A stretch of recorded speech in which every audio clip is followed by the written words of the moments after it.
found out from TMZ literally 2 hours ago that I have been subpoenaed. I'm not crying, you're crying. You were a bad person. Truly, that was that from the bottom of my heart. I think you and Ryan are bad people. There is nobody involved. Nobody has ever been involved in making me come to that conclusion. Blake Lively and Ryan Reynolds thought dragging Candace Owens into court would somehow protect their crumbling brand. Instead, it blew up in their faces spectacularly. This headline, it says that Perez Hilton and me were subpoenaed, and then the ... working with Baldoni? Candace exposed the whole thing as a premeditated PR stunt, revealing Blake leaked the subpoena to TMZ before Candace was even served. And the kicker? Candace hadn't seriously mentioned Blake in 5 years. Now, the lies are falling apart fast. That's what it is, a fishing expedition, because she wants to know now who's talking trash about her. Wake up, sweetheart. It's everyone. Everyone dislikes you. You know Blake, the actress who spun an entire brand around being America's flawless sweetheart and the internet's favorite funny guy's wife. She waltzed into court thinking a few legal buzzwords and a victim narrative would buy her sympathy. But the universe had other plans, and so did reality. Having him tell me, okay, my lawyer, oh, you're not involved in this lawsuit. Haha, joke's on you, Noah. Joke's on you, because now you've got to read by subpoena and figure out what happens next. I mean, this is crazy times, you guys. It's like we're living in a simulation. Then came Candace Owens, the last person Blake should have tried to silence. Candace tossed the Hollywood script and brought receipts so damning they made Ryan Reynolds' last 5 Deadpool promos look Oscar-worthy by comparison. Perez Hilton, Candace Owens, and Andy Senior have all been subpoenaed to turn over any and all communications with Justin Baldoni and Wayfarer parties. Let's unpack the disaster. Blake's fantasy of a grand smear conspiracy starring Justin Baldoni and Wayfarer Studios unraveled faster than her red carpet persona. As if her icy interviews and diva gossip weren't already internet punchlines. Nice try, Blake. We are not going to allow her to have access to every text message and email pertaining to her and Ryan Reynolds and Wayfarer Studios because she watched me live say, now that I'm interested in this story, which my interest began on January 25th. Apparently, this all kicked off because Blake Lively thinks there's some dark web Avengers squad out to get her.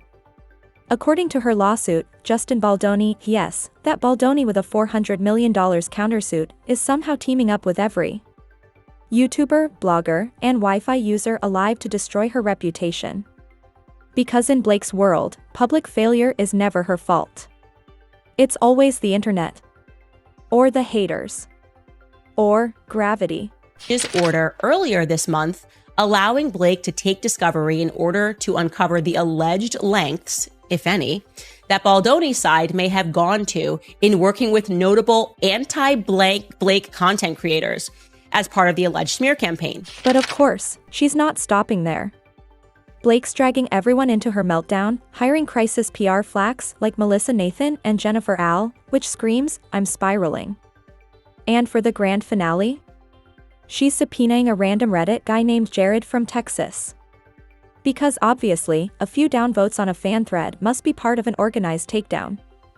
It gets better. Blake is demanding emails and text messages about herself, including ones about her hair products. Yes, her shampoo. We're officially in a celebrity in crisis territory. It's giving meltdown. It's giving paranoia. It's giving, I married Ryan Reynolds and now my brain is fried from brand deals.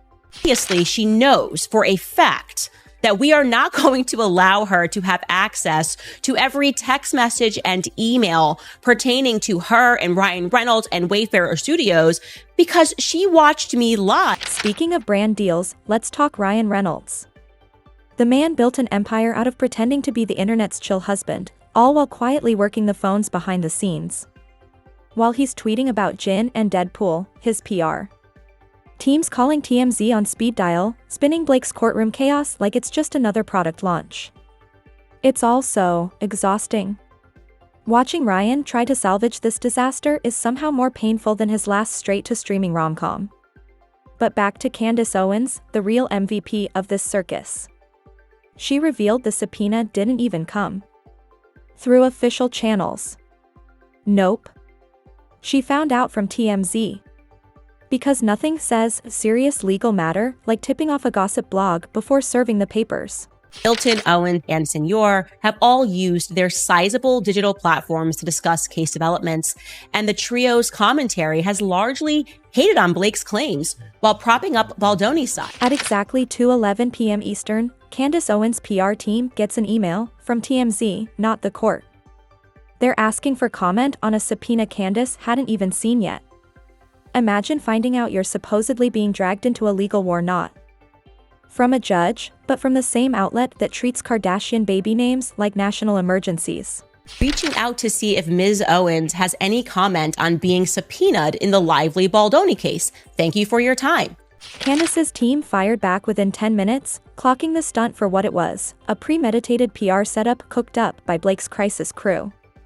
Probably while sipping overpriced green juice and panic texting Ryan between media strategy calls. Wrote back within 10 minutes and wrote to him, "Hi Ryan, thank you.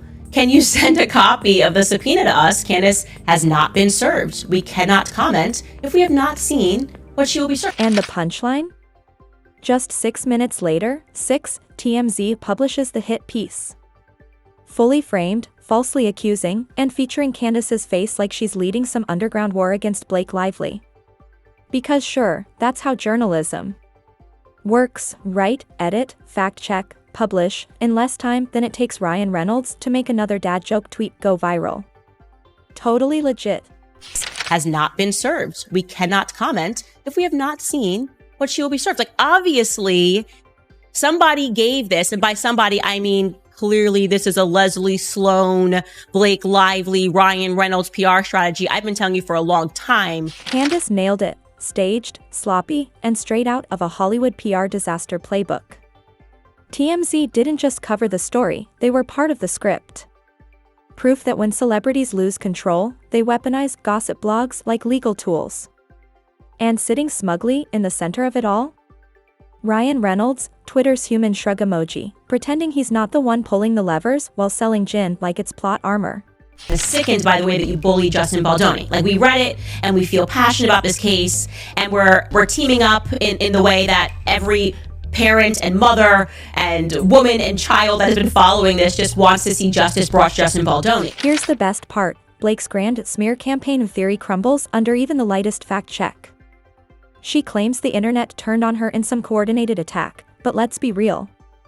The internet didn't need a plan. It just needed time. People have been side-eyeing Blake and Ryan's overly polished, personality-free brand for months. No conspiracy required, just a natural reaction to forced perfection and out-of-touch energy. And while Blake's team leaks subpoenas and scrambles to control headlines, Candace Owens just keeps calmly exposing every staged, insecure move they make. So first and foremost, right off the bat, you should know what they're saying is stupid. They're putting in this piece, Popcorned Planet and Candace have been covering this lawsuit, and they have not been favorable to Blake Lively. Okay, so? Hollywood loves its delusions of invincibility. But Blake and Ryan's sparkly empire? It's crumbling. From lawsuits about shampoo to theatrical TMZ leaks, to Ryan Reynolds gripping his Deadpool mask like a man holding onto relevance by spandex, it's all collapsing in real time. And the best part?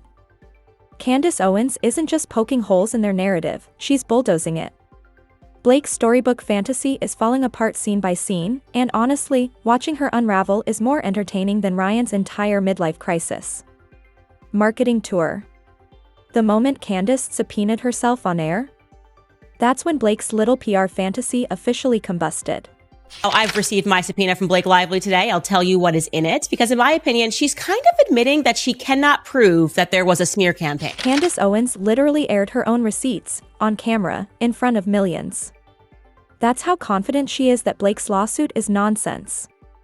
The smoking gun? A 2019 message with a heart eyes emoji reacting to Blake's engagement ring. That's it. That's the attack. Imagine being so deep in your own celebrity bubble that you twist a 5-year-old compliment into proof of a global smear campaign. Blake isn't fighting slander, she's fighting the fact that people aren't buying her fairy tale anymore. You're hiding something. Something must be hidden.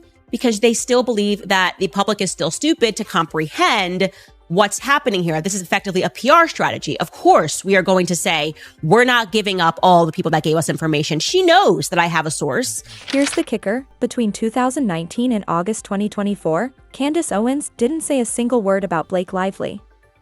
Zero. Zilch. So unless Candace was orchestrating a silent smear campaign through telepathy, Blake's fantasy of a years-long vendetta is as fake as Ryan Reynolds pretending he's just a normal guy on Twitter. And when Candace did finally mention Blake, it was a brief 5-minute news segment in August 2024 about Blake's infamous meltdown during an interview with journalist Kirsten Flaw. No conspiracy. Just Blake publicly treating a reporter like trash. Turns out, when you humiliate yourself on camera, no one needs to sabotage you. You do the job just fine on your own. So what are you trying to prove here? If there's a smear campaign happening against you now? Yeah, we all read your words. We read your messages. We read your Khaleesi Dragons, and we're kind of sickened by the way that you bullied Justin Baldoni. Now let's talk about Blake's legal strategy, if you can even call it that. Her team is demanding emails, messages, and tips dating from May 1st, 2024 onward. That's right, after the alleged smear campaign already happened. Make it make sense. You can't cry reputational murder and then go digging through the timeline after the crime scene. That's not legal logic. That's fan fiction. But then again, reality hasn't exactly been Blake and Ryan's strong suit lately.